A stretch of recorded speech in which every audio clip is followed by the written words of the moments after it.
Welcome back to the Healthy Oily Home podcast. It's Brianna Wilkerson, your host, and today we're continuing this basic introduction series during the summer, my maternity leave, and we are going to talk about peppermint, which is one of the most common oils and yet one of the most oils that people just don't know all exact ways you can use peppermint. Just a reminder to stay tuned to the end. I'll talk about some free resources to help you learn more about essential oils, ask questions, and then how you can get started. So today, let's start talking about the basics of this beautiful oil. So peppermint is actually a hybrid of watermint and spearmint and was first described by Carl Linnaeus in 1753. Its high menthol component makes it what it is and distinguishes it from any other oil. It has been commonly used in things such as toothpaste, chewing gum, oral health, and even helping with upset stomach and healthy respiratory function. Did you know that 1 drop of peppermint is equal to roughly 28 cups of peppermint tea? That's how powerful this particular brand and oil is of peppermint. It helps again with repels bugs naturally, relieves feelings of neck or head tension, good non-stimulant pick-me-up, helps promote healthy respiratory function, clear breathing, digestive health. And so this oil is sourced for doTERRA. It is sourced from Washington State, where the high kind of rain function and cooling allows this oil to do what it's supposed to do, cooling. It has the highest chemical constituents in it is menthol and menthone. Menthol is about 46% and menthone is about 21%. Both are menthol comes from the monoterpene background.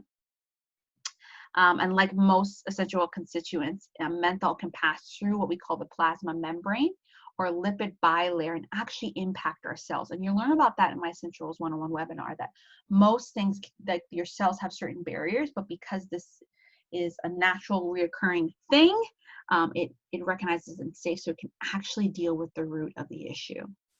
Some of the benefits of menthol, again, is what makes peppermint what it is. It can help with relaxing, smoothing muscle tension, including muscles that line the colon, support healthy functioning in sodium channels, supports what we call the functioning of GABA or gamma. I always say this wrong. We're just going to say GABA. One of the brain's chemical neurotransmitters, and has other therapeutic benefits such as cooling effects. It can also be warming, it's invigorating, and just overall cooling and lovely.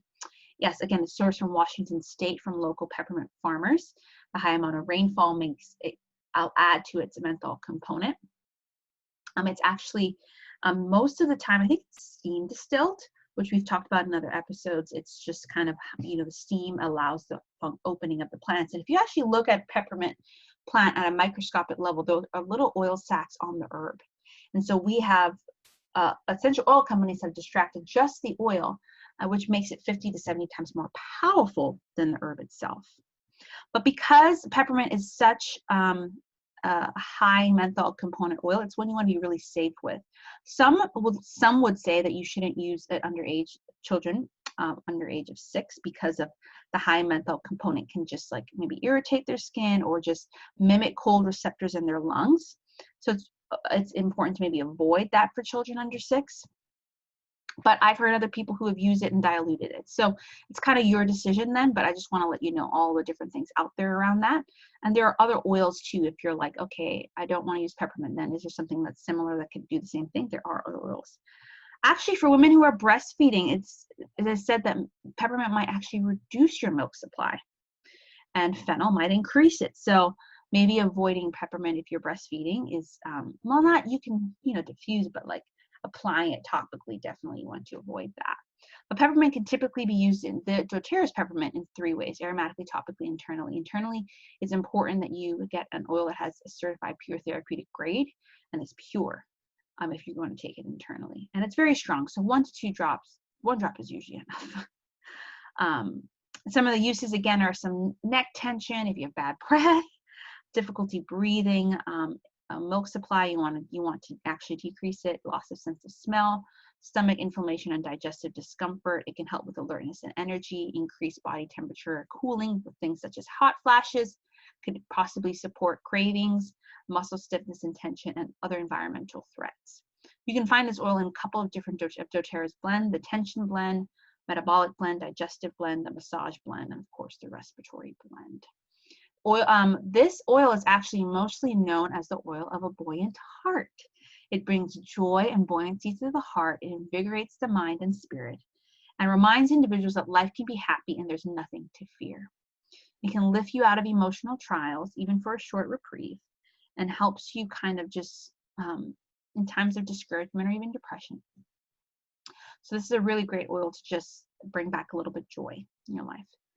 I've used this a lot for head intention, upset stomachs, pre-workout, post-workout, for just the boosting of energy. I think there's some studies have been done that have said that when a couple runners put this in their water before running long distances, they were able to run longer, actually. But it's so good for cooling down for workout as well.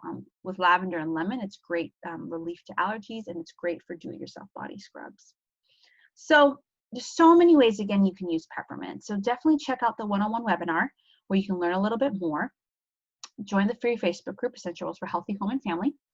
And of course, get this oil, get started. So I would recommend, again, the Healthy Starter Kit. You'll get a wholesale account. You get access to all of my classes and resources. You'll get consultation with me and my team.